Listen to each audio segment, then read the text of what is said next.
Co kdybych vám řekl, že po staletí si šaolínští mniši udržují neuvěřitelnou sílu, pohyblivost a odolnost bez luxusních posiloven, strojů nebo složitých cvičebních plánů? Žádné doplňky stravy, žádné zkratky, jen dokonalé ovládání vlastního těla. A dnes vám ukáži 6 cviků s vlastní vahou, inspirovaných moderní fyzioterapií i starověkým šaolínským tréninkem, které mohou pomoci vyřešit téměř každý fyzický problém, se kterým se potýkáte. Bolest kolen, stuhlé boky, slabá ramena, špatné držení těla, stuhlá bederní páteř. Nejde o náhodné fitness rady. Jde o systém, jednoduchý systém, který cílí přesně na ty pohybové vlastnosti, o které lidé v průběhu času nejčastěji přicházejí.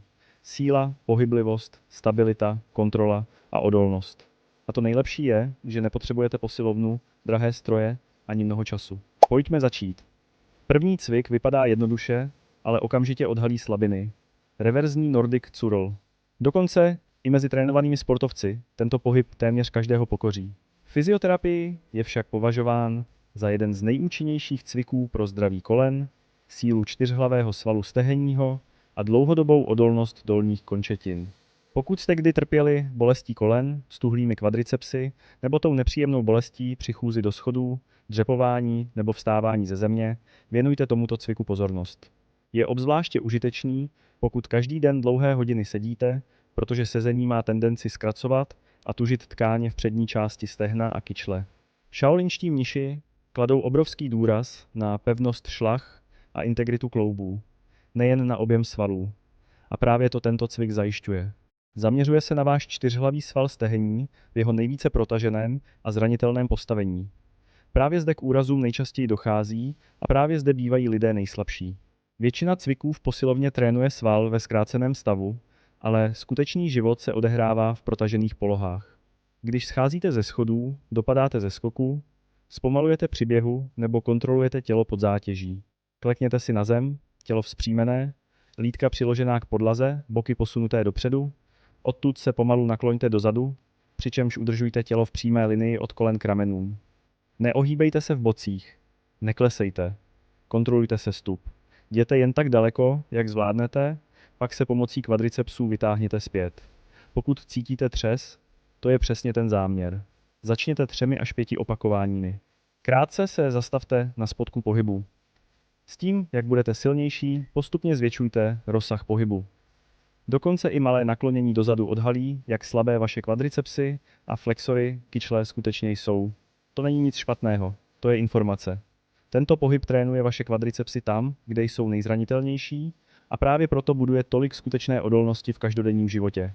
Po několika týdnech pravidelného cvičení se bolestivost kolen často začne zmírňovat a vaše nohy začínají působit silněji, stabilněji a spolehlivěji při každodenním pohybu. Nyní se posuneme výše. Druhý cvik je jedním z nejvíce podceňovaných pohybů v moderním fitness. Přesto se v různých formách praktikuje po staletí. Mrtví visy. Pokud trávíte hodiny sezením, díváním se dolů na telefon, prací u stolu nebo řízením, vaše páteř je neustále pod kompresí. Ramena se zakulacují dopředu, krk se napíná, záda tuhnou. V šaolínských chrámech byl vis a šplhání přirozenou součástí každodenního tréninku. Ne pro estetiku, ale pro dlouhověkost páteře a ramen. Mrtvý vis toto obrátí. Chytněte se tyče a jednoduše visejte.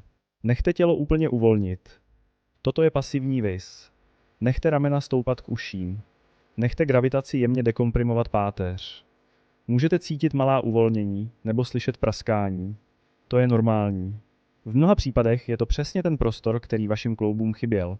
Tuto polohu nejprve držte 20 až 30 sekund, poté přejděte do aktivního visu. Nyní stáhněte lopatky dolů a mírně dozadu, přičemž paže zůstanou natažené. Tím se vybuduje svalová opora, která chrání ramena před zraněním. Pasivní vis vám dává pohyblivost. Aktivní vis vám dává stabilitu. Tato kombinace je to, co většině lidí chybí. Jsou buď uvolnění, ale nestabilní, nebo silní, ale stuhlí. Tento cvik naučí vaše tělo obojímu. Střídejte pasivní a aktivní polohu v rámci jedné série. Postupně se propracujte k celkovému času visu 60 sekund za sezení. Během několika týdnů budete mít lepší oporu v úchopu, ramenech a zádech a vaše horní polovina těla se po celý den bude cítit méně stlačená. Nyní přejdeme k cviku, který jste určitě viděli, ale pravděpodobně jste ho nikdy nedělali správně. Klik s plným rozsahem pohybu. Většina lidí považuje kliky za cvik na hrudník, ale při správném provedení jde o cvik integrující celou horní část těla, který zároveň trénuje sílu, pohyblivost a kontrolu. Ve šaolinské filozofii by každý pohyb měl být úplný.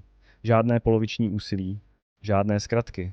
Většina lidí provádí kliky s částečným rozsahem. Jdou do poloviny dolů, do poloviny nahoru. Tím si budují napůl fungující tělo. Místo toho se snižte až na zem, dokud se hrudníkem nedotknete podlahy. Na spodku nechte lopatky plně se od sebe vzdálit. Nespěchejte v této části. Ovládněte spodní polohu, pak se silně odtlačte nahoru a na vrcholu pohybu lopatky od sebe roztáhněte. To není bezvýznamný detail. Aktivuje to serratus anterior, jeden z nejvíce zanedbávaných svalů v těle a přitom jeden z nejdůležitějších pro zdraví ramen, kontrolu lopatek a držení těla. Mnoho lidí se zakulacenými rameny, kancelářským držením těla nebo drážděním ramen postrádá právě tento vzorec. Klik s plným rozsahem trénuje hrudník, tricepsy, ramena, střed těla a mechaniku lopatek najednou. Také učí tělo pohybovat se přes úplný rozsah pohybu, místo toho, aby žilo v polovině každého pohybu. Začněte s tolika dokonalými opakováními, kolik zvládnete provést. Dokonce i 3 čistá opakování mají větší hodnotu než 20 nedbale provedených. Pokud se vám forma rozpadá, zastavte se. Kvalita na prvním místě vždy. Nyní přecházíme k něčemu, co téměř nikdo správně netrénuje. Boky. Čtvrtý cvik, přechod do polohy 900 na 900.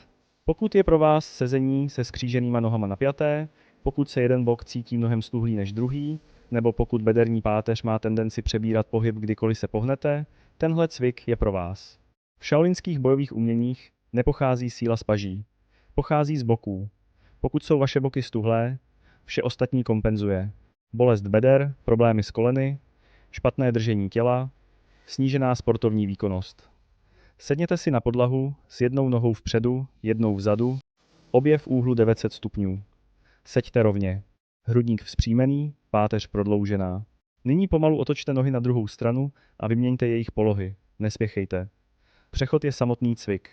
Tento pohyb trénuje vnitřní i vnější rotaci zároveň. To je něco, co většina cvičebních plánů v posilovně zcela ignoruje. Snažte se udržovat boky blízko země po celou dobu přechodu. Pokud je musíte zdvihnout, abyste se dostali do druhé polohy, tělo vám říká, že rozsah pohybu zatím není dostatečný. To je v pořádku. Začněte tam, kde jste. Proveďte 10 až 15 pomalých přechodů na každou stranu. Pokud se vám příliš kulatí páteř, sedněte si na složený ručník nebo malou podložku, abyste boky trochu nadzvedli. Tato malá úprava, často celý pohyb, výrazně zpřístupní. Postupem času si všimnete, že chůze působí plynuleji, dřepování přirozeněji a dokonce i vaše stojné držení těla se začne zlepšovat, aniž byste to vědomě vynucovali. Toto je jeden z těch cviků, které vypadají příliš jednoduše, aby měly smysl. Dokud si neuvědomíte, kolik každodenního pohybu mění. Nyní se vracíme k síle dolních končetin, ale způsobem, který většina lidí nikdy nezažila. ATG split squat. ATG znamená plná hloubka. Plná hloubka, plná kontrola, plný rozsah. Toto je jeden z nejkomplexnějších cviků pro dolní část těla, které můžete dělat pouze s vlastní vahou. Zároveň buduje pevnost kolen, flexibilitu kyčlí, pohyblivost kotníků, odolnost kvadricepsů a rovnováhu. Pokud trpíte bolestí kolen, stuhlými flexory kyčle, stuhlými kotníky nebo celkovou stuhlostí dolní části těla, tento pohyb to okamžitě odhalí. Zaujměte rozštěpený postoj. Jedna noha vpředu, druhé koleno sníženo za vámi. Odtud posuňte přední koleno dopředu přes prsty, zatímco spouštíte zadní koleno směrem k zemi. Zůstaňte vzpřímení. Udržujte přední patu přiloženou k podlaze. Neklesejte dopředu. Krátce se zastavte na spodku, pak se odtlačte zpět. Jděte pomalu. Cílem není rychlost. Cílem je maximální rozsah s úplnou kontrolou. Častou chybou je zdvihání přední paty. Další chybou je předklánění trupu. Obojí snižuje účinnost pohybu. Pokud je to možné, vydržte v dolní poloze 1 až 2 sekundy. Tato pauza buduje kontrolu, jistotu a hlubší sílu. Začněte s 5 kontrolovanými opakováními na každou stranu. Postupem času může tento cvik zcela změnit to, jak se dolní část vašeho těla cítí a funguje. A konečně 6. cvik, výdrž v postoji koně. Pokud jste někdy sledovali trénink šaolinských mnichů, pravděpodobně jste tuto polohu viděli. Vypadá jednoduše? Není. Postavte se širokým postojem, špičky mírně vytočené ven. Snižte se, dokud nebudou stehna rovnoběžná se zemí. Záda rovná, hrudník vzpřímený, vydržte. To je vše. Ale po 30 sekundách pochopíte. Po 1 minutě zpochybníte vše. Nejde jen o cvik na nohy. Buduje vytrvalost, držení těla, disciplínu a strukturální sílu v celé dolní části těla. Shaolinští mniši drží tuto polohu minuty jako základ svého tréninku. Posiluje kvadricepsy, jížďové svaly a stabilizátory, zároveň posiluje držení těla a kontrolu dechu. Ta část s dechem je důležitá. Pokud se spanikujete a zadržíte dech, přicházíte o polovinu přínosu. Zůstaňte v klidu. Dýchejte pomalu. Zůstaňte uvolnění uvnitř úsilí. Zde se fyzický trénink stává mentálním tréninkem. To je skutečný rozdíl. Shaolinští mniši netrénují jen proto, aby zesílili. Trénují proto, aby ovládli své tělo.